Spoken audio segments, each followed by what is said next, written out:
युद्ध करना चाहते थे ना तुम, तो भयभीत होकर अचानक पीछे क्यों हट गए? साहस है तो आगे बढ़ो, आगे बढ़ो और अंत करो इस युद्ध का। कल भोर होने तक तुम नहीं सुधरे तो फिर भयंकर अंत होगा तुम सभी का, भयंकर अंत।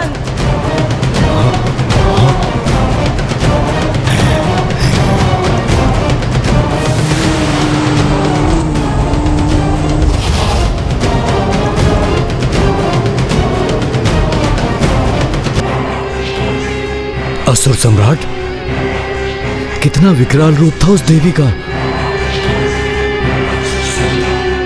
वो आज ऐसी थी तो कल युद्ध भूमि में और कितनी भयंकर होंगी वो। असुर सम्राट, आपने कितने कठिन अनुष्ठान को पूर्ण किया है, किंतु आप में तो उस तेज का लेस मात्र भी नहीं है।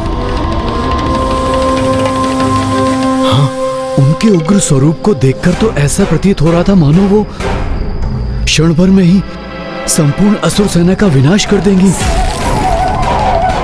इन्हें पराजित करने का अर्थ तो संपूर्ण सेना को पराजित करने के समान है।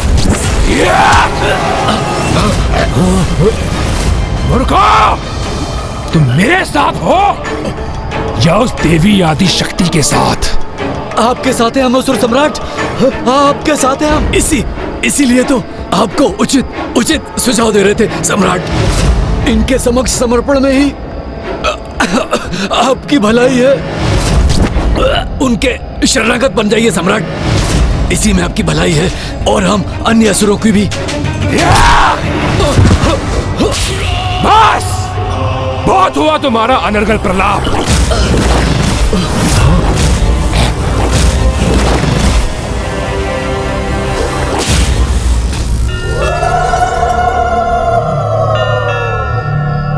देवी आदि शक्ति सूर्यास्त के पूर्व एक क्षण उपलब्ध था आपको, तो फिर उस दुष्ट दुर्गमासुर का वध आज ही उचित होता। हाँ देवी, आपने आज ही उसका वध क्यों नहीं किया? पापों की गागर,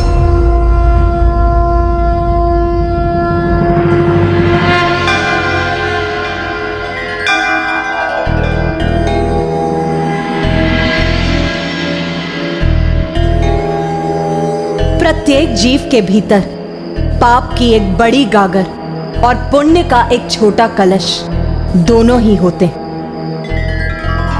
किंतु वर्तमान समय में ज्ञात नहीं, संसार में सभी पाप कर्मों के प्रति ही अधिक प्रेरित हैं, जिसके कारण वो अपने पापों की गागर भरते जाते हैं, जिसके अंत में प्राप्त होती है भयंकर मृत्यु। किंतु कुछ ही बूंदों से भरने वाले पुण्य के कलश से सभी जीव अपना ध्यान हटा लेते हैं, जिससे मृत्यु का कष्ट नहीं, मोक्ष की प्राप्ति होती है। क्षमा कीजिएगा असुर सम्राट, मेरी छली बुद्धि भी यही कह रही है कि दूं ही सही, किंतु इस समय क्षमा याचना कर अपनी रक्षा कीजिए। फिर शांति वार्ता के नाम सदियां बीत जाएंगी और निर्णायक युद्ध भी इसी प्रकार टलता रहेगा। हाँ महाराज। नहीं, अब ये युद्ध और नहीं टलेगा। अवश्य मैं देवी आदिशक्ति को पराजित करूंगा, किंतु उसे पराजित करने का उपाय तो कोई ऐसा ही बता सकता है जो उसके निकट हो, उनके शिविर का भाग हो, अर्थात तामसिक माता। समय समय पर तामसिक देवी की पूजा करने के कारण दुष्ट दुर्गमासुर के पुण्य कलश में अभी भी कुछ पुण्य शेष है। तामसिक देवी एक ओर जब वो आपके समक्ष गुहार लगाता है तो वो एक और पुण्य को प्राप्त करता है, और दूसरी ओर आवेदिक पूजा का प्रयोग करने के कारण उसके पापों की गागर भी बढ़ती जाती है।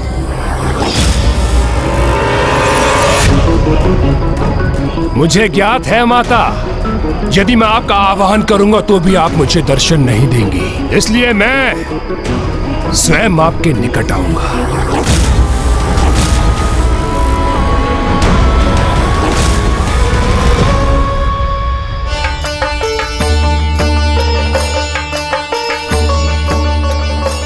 मेरी युद्ध सभा में चिंता एवं दुख का कोई स्थान नहीं। मैं तो यहाँ सभी को प्रसन्न एवं उत्साहित देखना चाहती हूँ। माता, जो भी हुआ उसके उपरांत हम प्रसन्न कैसे रह सकते हैं? आपको दिया वचन पूर्ण नहीं कर सके हम, उसका दंड हमें अवश्य प्राप्त होना चाहिए माँ। नहीं माता, जो कुछ भी हुआ उसमें हमारा दोष है। हम आपके वास्तविक अपराधी हैं। यहाँ ना ही किसी का दोष था और ना ही किसी ने कोई अपराध किया है। सभी ने पूर्ण निष्ठा से मेरी सेवा की है। आप गोपिकाएं तो मुझे दुग्ध उपलब्ध कराने में तत्पर थी। मैं प्रभु का जितने समय तक भी दुग्ध अभिषेक कर सकी वो आप ही के श्रम का परिणाम है। इसीलिए मैं आप सभी को आशीर्वाद देती हूँ कि जिन गौओं से मुझे दुग्ध प्राप्त हुआ है, जब उनसे स्नेह करने वाले गोपाल के रूप में श्री कृष्ण पृथ्वी पर अवतरित होंगे, तो आप सभी को भी वहां जन्म लेकर उनका दर्शन कर उनकी लीलाओं का प्रत्यक्षदर्शी बनने का सौभाग्य प्राप्त होगा। हमसे रुष्ट होने के स्थान पे आपने ये वरदान देके हमें धन्य कर दिया माता। आप मेरे इस वरदान के सर्वथा योग्य हैं। सभी देवता भी मेरी सराहना के योग्य हैं, क्योंकि उन्होंने भी अपनी पूर्ण शक्ति से उस दुष्ट दुर्गमासुर से युद्ध किया। और मुझे ज्ञात है उस दुष्ट दुर्गमासुर को प्राप्त वरदान के कारण उसका वध तो मैं ही कर सकती हूँ। आप मुझे ये वरदान दीजिए कि मेरी मृत्यु एक स्त्री के हाथों से ही हो, किंतु वो ऐसी स्त्री हो जिसने वर्षों तक अपनी पलकें न झपकाई हो। जैसी तुम्हारी इच्छा वत्स, तथास्तु। संसार में समस्त जीवों को उनके कर्मों के अनुसार फल अवश्य प्राप्त होता है, और वही उस दुष्ट दुर्गमासुर के साथ भी होगा। बस उसके पापों की गागर भरने की देर। माता, दर्शन दे ही माता।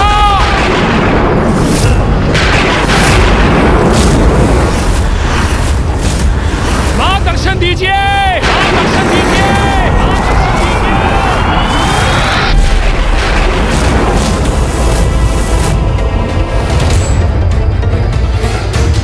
ये दुष्ट असुर यहाँ क्यों आ गया है? उसने यहाँ आने का दुस्साहस कैसे किया? तामसिक माता एवं अन्य सभी माताओं से मेरी विनती है कि आप सभी शिविर में जाकर विश्राम कीजिए। इस दुष्ट को क्या चाहिए वो मुझे ज्ञात है। मैं अभी वहां जाकर इसका उपाय करता हूँ।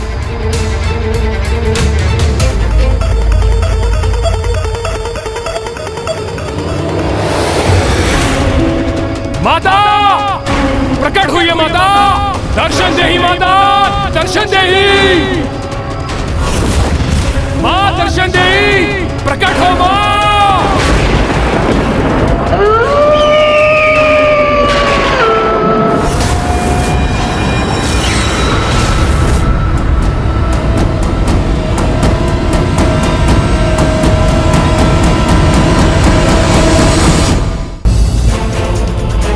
संसार में समस्त जीवों को उनके कर्मों के अनुसार फल अवश्य प्राप्त होता है, और वही उस दुष्ट दुर्गमासुर के साथ भी होगा। इसके पापों की गागर अब भरने वाली है, किंतु यदि ये तामसिक माता के समक्ष पहुंच गया तो पुनः कुछ पुण्य भी प्राप्त कर लेगा ये।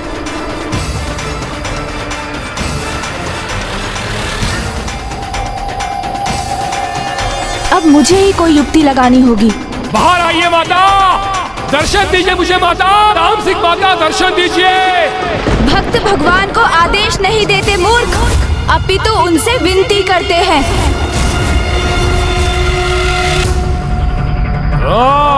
तो तुम हो गजमुख, मुझे सीख देने का प्रयास मत करो।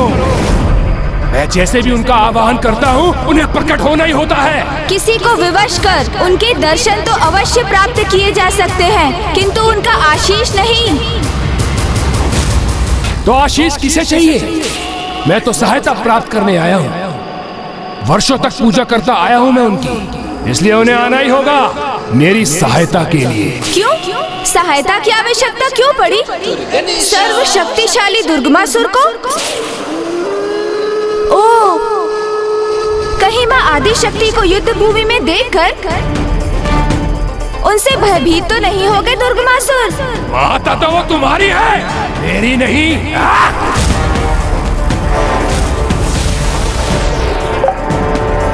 इसलिए अपना ज्ञान अपने पास रखो और मुझे बताओ तामसिक माता कहाँ है? वहाँ है माता।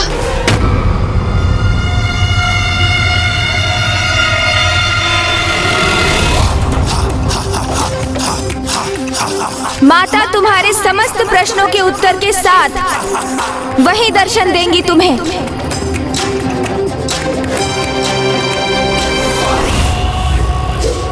माता! माता! माता!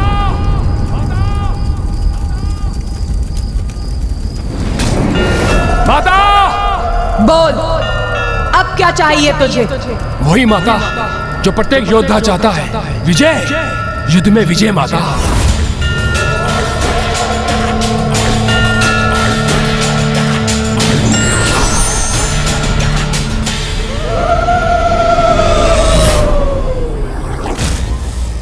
ये क्या? माता तो यहाँ है, फिर ये दुष्ट शिविर के भीतर किससे संवाद कर रहा है? बताओ गणेश, उस शिविर में कौन है जिससे दुर्गमासुर प्रश्न पूछ रहा है? जिन तामसिक माता को उसने स्वयं उत्पन्न किया है माता, मैंने उस पर अपनी गणेश माया का प्रयोग किया है, जिससे कि वो अपने प्रश्नों के उत्तर अपनी आसुरी बुद्धि से ही प्राप्त करे, जो उसे भटकाकर अनुचित दिशा में ही ले जाकर उसके पापों की गागर को पूर्ण रूप से भरेगी और उसे उसके सर्वनाश की ओर ले जाएगी। दुर्गमासुर के स्वयं के मन से उत्पन्न वो तामसिक माता उसके मिथ्या अहंकार का एक प्रतिरूप मात्र ही होगा, जो वो उस दुष्ट को उसके दुराचारी स्वभाव के अनुकूल ही वही निर्देशित करेंगी, जो वो मंदात पापी का अहंकार मन सुनने के इच्छुक होगा। सर्वथा उचित है ये पुत्र, फिर मुझे और कष्ट नहीं देगा वो दुष्ट। विश्वास कीजिए माता, मैं आज के बाद कोई भी कष्ट नहीं पहुंचाऊंगा आपको। बस मुझे मेरे प्रश्न का उचित उत्तर दे दीजिए माता। इतना बता दीजिए मुझे माता, क्या है उस देवी आदिशक्ति की शक्ति का तोड़? मूर्ख, उसका उपाय तो मैंने तुझे पूर्व में ही बताया था, तभी तो 94 करोड़ बार अनुष्ठान किया था तूने।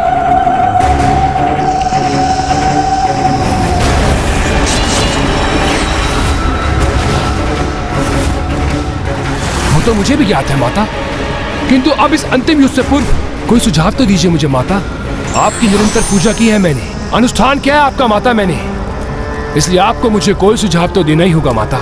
शत्रु को पराजित करने के लिए सर्वप्रथम उसका मनोबल भंग किया जाता है। मूर्ख, इतना भी ज्ञात नहीं है तुझे? और फिर तेरी शत्रुता तो एक नारी से है, जिसका मनोबल ही उसकी शक्ति है। किंतु माता, देवी आदिशक्ति के मनोबल को कैसे भंग करूंगा मैं? निंदा से। नारी मन को सबसे गहरा आघात तो उसकी निंदा से ही पहुंचता। अर्थात बस इतना ही, देवी आदिशक्ति की निंदा भर करनी है मुझे। हाँ, तेरी विजय का यही साधन। युद्ध के पूर्व ही देवी आदिशक्ति का मनोबल तोड़ दे। निंदा कर उनकी। बस मेरे लिए तो इतना ही संकेत पर्याप्त है माता। और वैसे भी आपका ये भक्त दुर्गमासुर औरों की तरह पराजित होने वालों में से नहीं है। धन्यवाद माता, आपका कोटि कोटि धन्यवाद।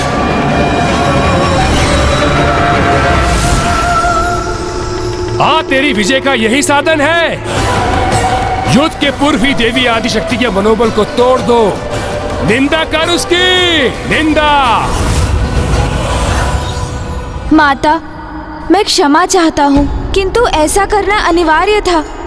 नहीं पुत्र, तुम्हें क्षमा याचना करने की कोई आवश्यकता नहीं, क्योंकि जो धर्म का पालन नहीं करते किसी की विवशता को अपना अस्त्र बनाते हैं, उन्हें इस प्रकार पाठ सिखाना कदाचित अनुचित नहीं।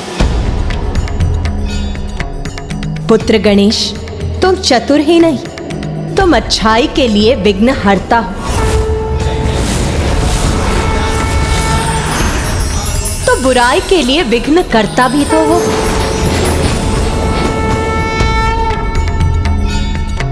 जो तुमने किया सर्वथा उचित है। अब कल उसके पापों की गागर भरकर अवश्य छलकेगी। धन्यवाद माँ।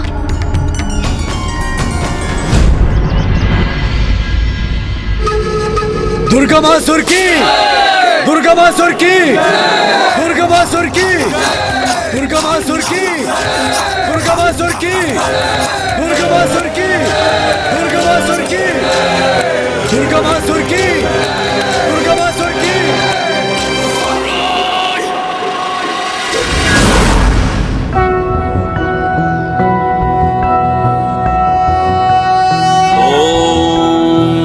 ओम जय महागणाधिपते नमः। ओम जय महागणाधिपते नमः। ओम जय महागणाधिपते नमः।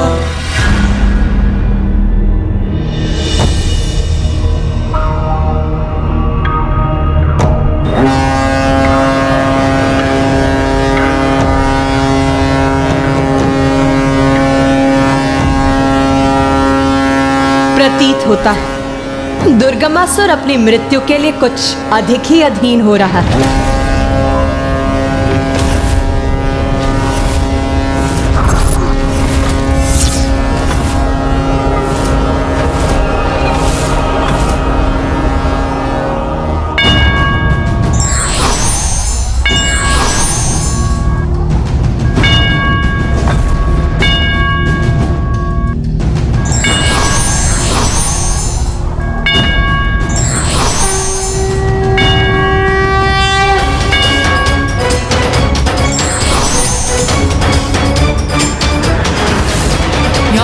सर्वभूतेषु मारूपेण संस्थिता।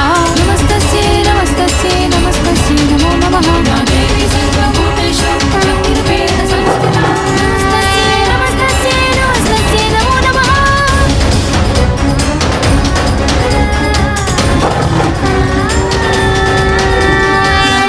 माता आदिशक्ति की जय। माता विंध्यवासिनी की जय। माता आदिशक्ति की जय। माता विंध्यवासिनी की जय। माता आदिशक्ति की जय। माता विंध्यवासिनी की जय।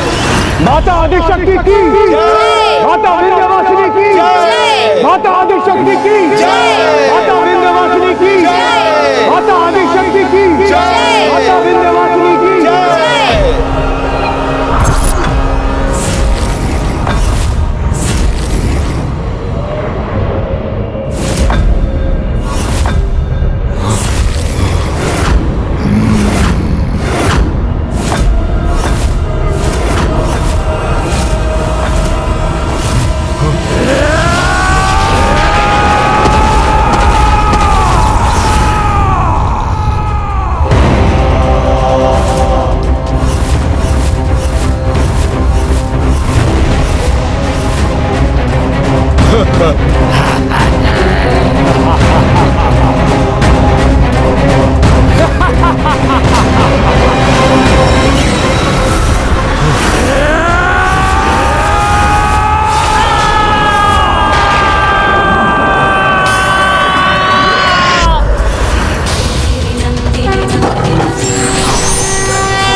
मुझे भयभीत करने का प्रयास कर रही हो तो देखो देखो दुर्गमासुर की अपार शक्ति को देखो।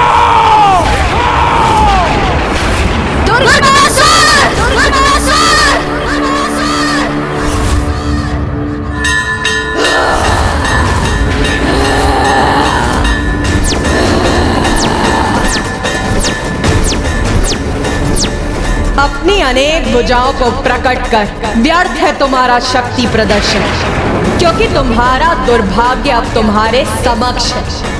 तुम्हारी भुजाओं की संख्या तुम्हारी शेष श्वासों से भी कहीं अधिक है।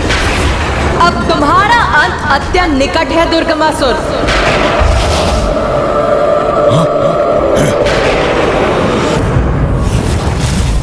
देवी अंत मेरा नहीं अपितु तुम्हारा होगा, क्योंकि तुच्छ नारी होकर तुमने इतना बड़ा दुस्साहस किया है।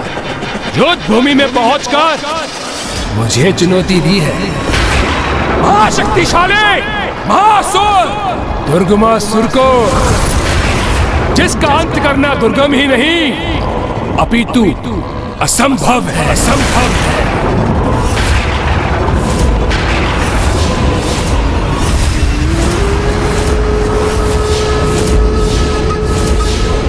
इस दुष्ट का इतना दुस्साहस!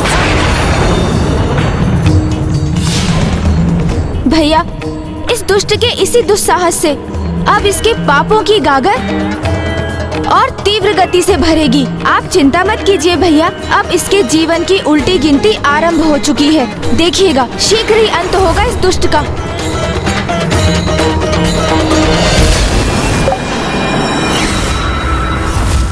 कहाँ है वो देवता? इतने पुरुषहीन हो गए वो?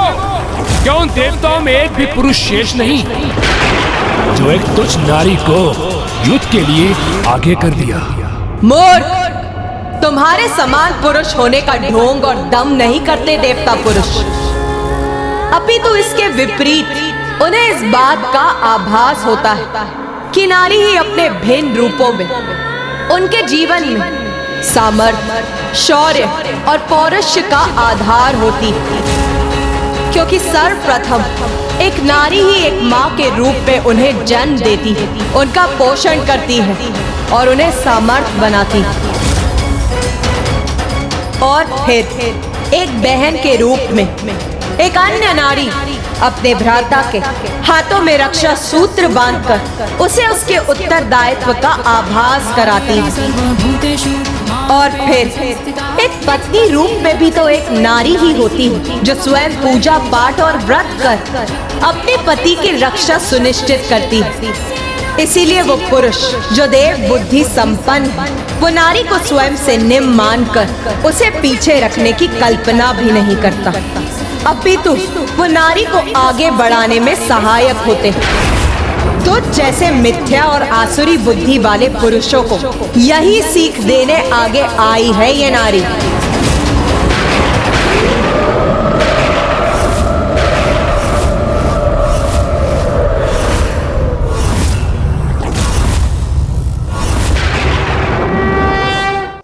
ये तो बड़ी भूल की तुमने देवी।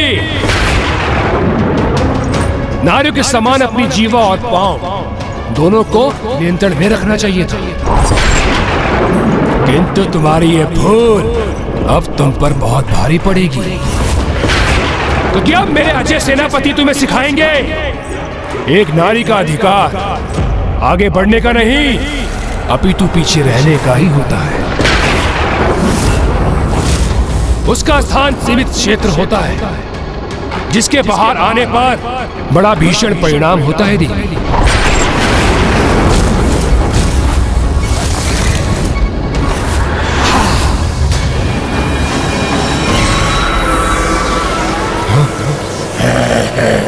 अतिरिक्त ऊर्जा प्रदान कर अपने सेनापतियों को और अधिक सशक्त बना दूंगा मैं।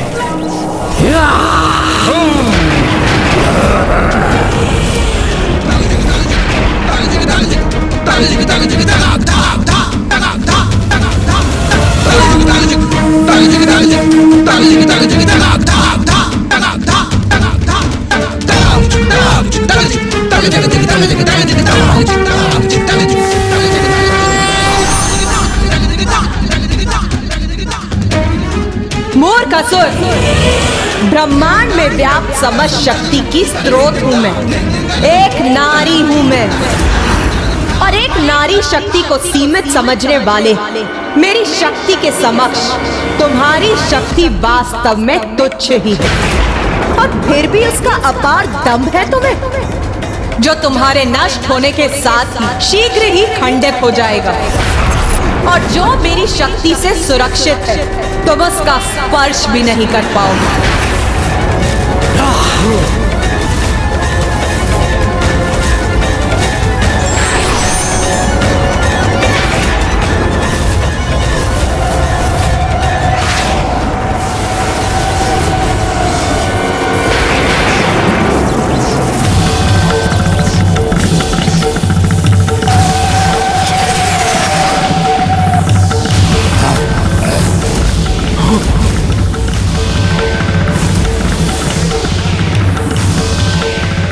इन असुरों के चारों ओर ये वृत्त रूपी घेरा क्यों उत्पन्न कर दिया है माँ? ध्यान से देखिए इस वृत्त को। ये असुरों के चारों ओर खिंचा हुआ एक घेरा अवश्य प्रतीत हो रहा है, किंतु इसमें माँ ने हमें घेर कर हमारे लिए एक सुरक्षा कवच का निर्माण किया है।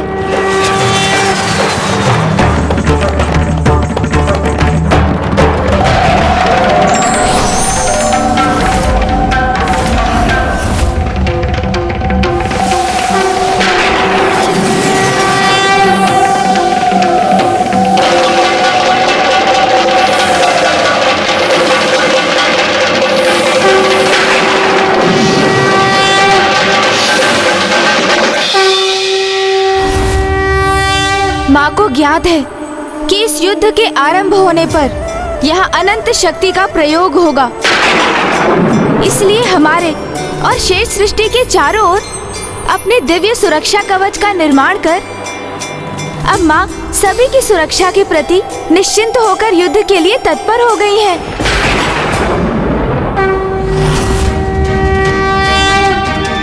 क्या कर रही है देवी? कोई नई योजना घड़ रही है क्या? हमारे लिए कोई चाल उत्पन्न किया है इसने, अथवा ये एकमात्र हमें भ्रमित करने का प्रयास कर रही है। कुछ नारी, युद्ध करने आई हो तो युद्ध करो। मैं तुम्हारी किसी मायावी क्रीड़ा से प्रभावित होने वाला नहीं। आगे बढ़ो और युद्ध करो मुझसे। तुच्छ मानते हो ना तुम नारी को और नारी की शक्ति को, तो आज मैं ये भी घोषणा करती हूँ कि इस युद्ध भूमि में मात्र और मात्र ये नारी ही आगे बढ़ेगी। मेरी देश सेना का कोई भी सदस्य युद्ध करने के लिए आगे नहीं बढ़ेगा और ना ही अस्त्र उठाएगा, और तब भी तुम्हारे असुरों के पांव एक पग भी आगे नहीं बढ़ सकेंगे।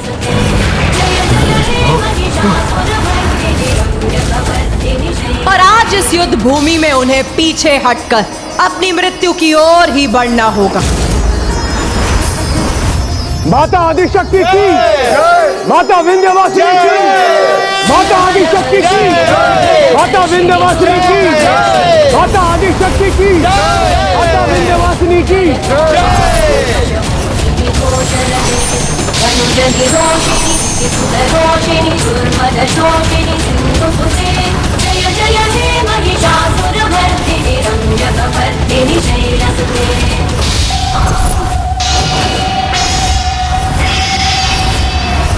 माँ ने अपने माता चंद्रघंटा, माता कालरात्रि और माता कुष्मांडा स्वरूप प्रकट किए हैं, जो अब शीघ्र इन असुरों का संहार करेंगे।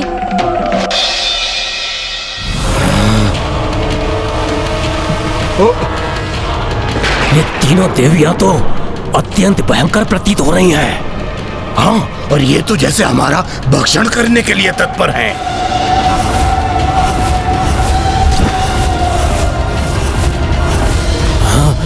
मेरे महायोद्धाओं, चिंता मत करो।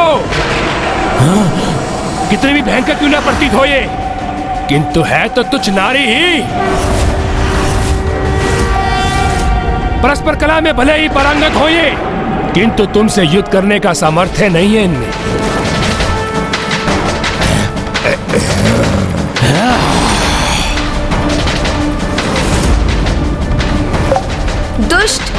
प्रकार तुम माता का अपमान करते रहे तो कदाचित युद्ध से पूर्व तुम्हारे पापों की गागर पूर्ण रूप से भर जाएगी और फिर वही काल बनेगा एक नारी के हाथों तुम्हारी पीड़ादायक मृत्यु का।